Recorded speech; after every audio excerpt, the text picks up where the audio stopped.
샬롬, 우리의 삶 속에는 죄로 인한 아픔이 있어요. 하지만 하나님께서는 우리를 그 가운데서 구원하시기를 원하세요. 우리를 살리시고 온전케 하시는 하나님의 말씀은 느헤미야 5장 말씀이에요. 제5장. 그때 백성들이 그들의 아내와 함께 크게 부르짖어 그들의 형제인 유다 사람들을 원망하는데, 어떤 사람은 말하기를 우리와 우리 자녀가 많으니 양식을 얻어먹고 살아야 하겠다 하고, 어떤 사람은 말하기를 우리가 밭과 포도원과 집이라도 저당 잡히고 이 흉년에 곡식을 얻자 하고, 어떤 사람은 말하기를 우리는 밭과 포도원으로 돈을 빚내서 왕에게 세금을 바쳤도다. 우리 육체도 우리 형제의 육체와 같고 우리 자녀도 그들의 자녀와 같거늘 이제 우리 자녀를 종으로 파는도다. 우리 딸 중에 벌써 종된 자가 있고 우리의 밭과 포도원이 이미 남의 것이 되었으나 우리에게는 아무런 힘이 없도다 하더라. 내가 백성의 부르짖음과 이런 말을 듣고 크게 노하였으나 깊이 생각하고 귀족들과 민장들을 꾸짖어 그들에게 이르기를, 너희가 각기 형제에게 높은 이자를 취하는도다 하고 대회를 열고 그들을 쳐서 그들에게 이르기를, 우리는 이방인의 손에 팔린 우리 형제 유다 사람들을 우리의 힘을 다하여 도로 찾았거늘 너희는 너희 형제를 팔고자 하느냐? 더구나 우리의 손에 팔리게 하겠느냐? 하매 그들이 잠잠하여 말이 없기로 내가 또 이르기를, 너희의 소행이 좋지 못하도다. 우리의 대적 이방 사람의 비방을 생각하고 우리 하나님을 경외하는 가운데 행할 것이 아니냐? 나와 내 형제와 종자들도 역시 돈과 양식을 백성에게 꾸어 주었거니와 우리가 그 이자 받기를 그치자 그런즉 너희는 그들에게 오늘이라도 그들의 밭과 포도원과 감람원과 집이며 너희가 구워준 돈이나 양식이나 새 포도주나 기름의 100분의 1을 돌려보내라 하였더니 그들이 말하기를, 우리가 당신의 말씀대로 행하여 돌려보내고 그들에게서 아무것도 요구하지 아니하리이다 하기로 내가 제사장들을 불러 그들에게 그 말대로 행하겠다고 맹세하게 하고, 내가 옷자락을 털며 이르기를, 이 말대로 행하지 아니하는 자는 모두 하나님이 또한 이와 같이 그 집과 산업에서 털어 버리실지니 그는 곧 이렇게 털려서 빈손이 될지로다 하매 회중이 다 아멘하고 여호와를 찬송하고 백성들이 그 말한 대로 행하였느니라. 또한 유다 땅 총독으로 세움을 받은데 곧 아닥사스다 왕 제20년부터 제32년까지 12년 동안은 나와 내 형제들이 총독의 녹을 먹지 아니하였느니라.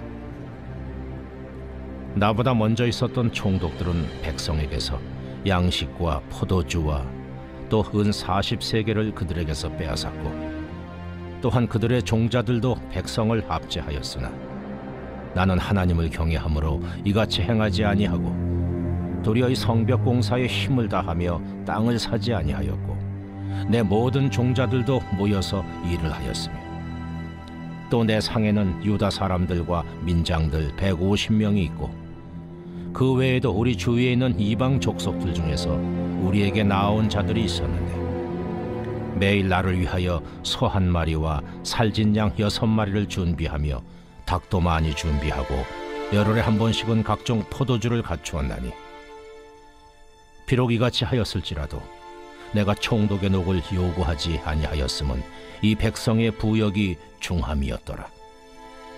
내 하나님이여, 내가 이 백성을 위하여 행한 모든 일을 기억하사 내게 은혜를 베푸시옵소서. 그리스도인이 분노하는 것에 대해 우리는 부정적인 생각이 있을 거예요. 하지만 성경에서는 하나님께서도 분노하시고 예수님께서도 분노하셨다고 말해요. 분노는 어떤 대상을 향해 왜 하느냐에 따라서 부정적일 수가 있지만 긍정적일 수도 있는 것이죠. 오늘 우리가 읽은 본문에서 느헤미야의 분노가 나타나요. 느헤미야는 왜 분노하였을까요? 이야기의 배경을 살펴보도록 해요. 느헤미야와 공동체가 예루살렘으로 귀환한 후 사람들은 예루살렘 성벽을 재건하기 시작해요. 힘이 있는 사람이나 그렇지 않은 사람, 돈이 많은 사람이나 그렇지 않은 사람, 높은 자리에 있는 사람이나 그렇지 않은 사람들 모두 자기가 할 수 있는 대로 자기의 자리에서 합심하여 예루살렘 성벽을 만들었지요. 그런데 예루살렘 성벽의 재건이 한창 진행되고 있을 때 백성들 가운데 문제가 생겼어요. 성벽을 건축하는 과정 가운데 어떤 사람은 경제적으로 많은 어려움에 있었던 거예요. 그들은 이렇게 소리치죠. 우리와 우리의 자녀가 많으니 양식을 얻어먹고 살아야 하겠습니다. 또 어떤 사람은 우리가 밭과 포도원과 집이라도 저당 잡히고 이 흉년에 곡식을 얻어야 합니다. 또 어떤 사람은 우리는 밭과 포도원으로 돈을 빚내서 왕에게 세금을 바쳐야 합니다. 또 어떤 사람은 이렇게 이야기했어요.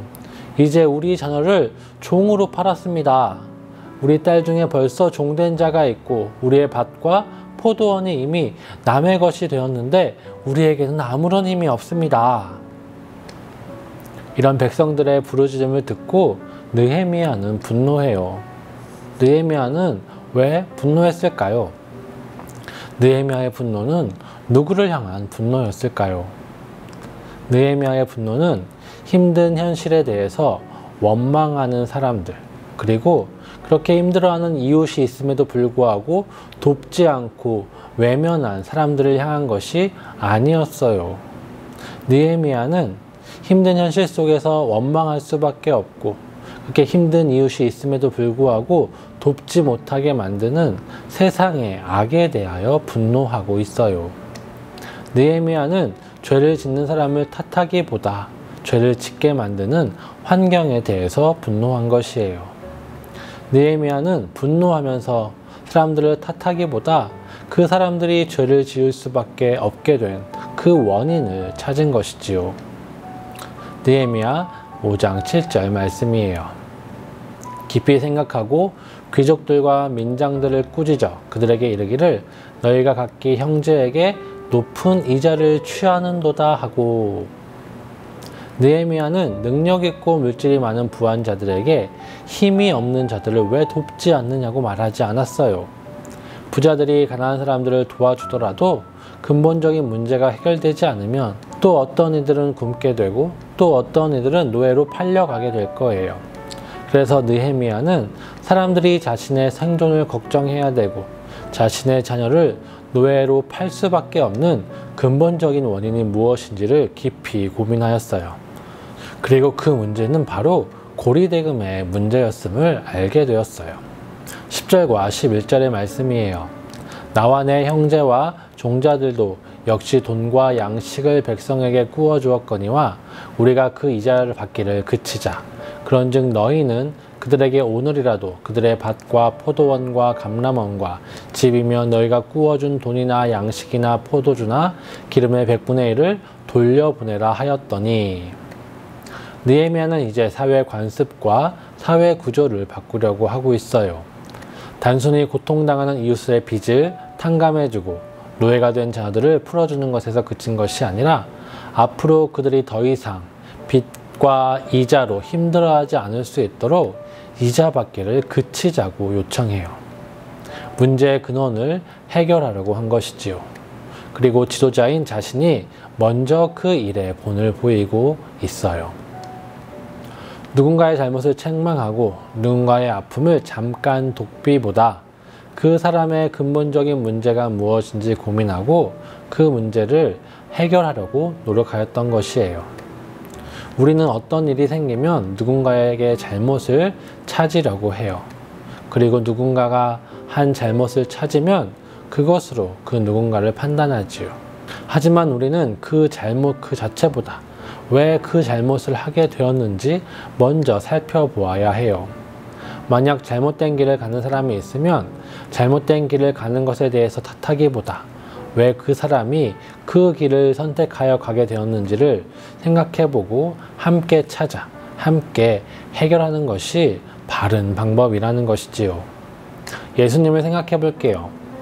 예수님은 죄인들의 친구가 되셨어요. 사람들은 욕하고 멀리하는 사람들과 함께 하셨던 것이지요. 예수님은 그들의 죄를 정죄하기보다 그들을 찾아가시고 그들을 이해하시고 그들의 문제를 들으시고 그 문제가 무엇인지를 찾고 해결해 주셨어요. 그때 그들은 변하였고 예수님의 제자가 되었지요. 이것이 그리스도인의 삶이에요. 그저 누군가를 도와주는 것. 이것은 그 사람을 사랑해서가 아니라 내가 생각하는 의를 위해서라도 도와줄 수 있는 것이죠. 그런 도움이 나쁜 것만은 아닐 거예요. 그 도움은 정말 귀한 것이에요. 하지만 우리가 그리스도인이라면 그것으로 모든 것을 다했다 생각해서는 안 되는 거예요. 진정한 도움은 물질 얼마를 주는 것에 그치는 것이 아니라 내 옆에 있는 이웃들을 돌아보고 그들의 진정한 아픔이 무엇인지를 고민하며 그 아픔을 해결하기 위하여 함께 아픔을 지고 이겨나가는 것이겠지요. 누구가 힘들어 주일 성수를 못하고 있다면 주일 성수를 못한다고 타박하며 판단하기보다 그들이 왜 못하는지를 들어보고 이해하고 그것을 할 수 있는 환경들을 우리가 마련해주고 조언해주고 또한 도와주는 것이 진정한 그리스도인의 모습일 거예요. 느헤미야의 분노는 사람들을 향해 있지 않았어요. 느헤미야는 사람들이 죄를 짓게 만드는 그 환경과 죄의 본질에 향해서 분노하였어요. 그리고 그 죄로 인해 아파하는 이웃들, 사람들을 향한 사랑이 있었어요. 그리고 그의 분노와 사랑은 그 죄로 인한 아픈 현실을 변화시켰지요. 오늘 우리의 삶도 마찬가지예요. 우리의 삶 속에 죄로 인한 아픔과 문제가 반복될 거예요. 그 속에 우리는 넘어질 때도 있고 너무나 힘들어서 아파할 때도 있어요. 그 속에서 우리가 가져야 할 태도는 우리를 넘어지게 하는 이 세상의 악을 인정하고 그것에 대해서 타협하는 것이 아니라 그것에 대해서 분노해야 하는 거예요. 그리고 동일하게 그 안에서 아파하는 형제와 자매들이 있음을 기억하고 그 형제와 자매를 정죄하기보다 그 자매를 판단하기보다 이해하고 그 이야기를 경청하며 함께 고민하고 기도하고 그 문제를 해결해 가야 하는 것이에요. 오늘 우리의 삶 속에 있는 악에 대하여 분노하며 하나님의 정의를 구하는 하나님의 정의를 기도하는 여러분 되기를 바랍니다. 그리고 이 세상 속에서 함께 아파하고 신음하는 나와 우리 형제와 자매 그리고 이웃과 가족들을 위하여 기도하며 또한 그들을 위하여 고민하는 우리 모두가 되기를 바랍니다.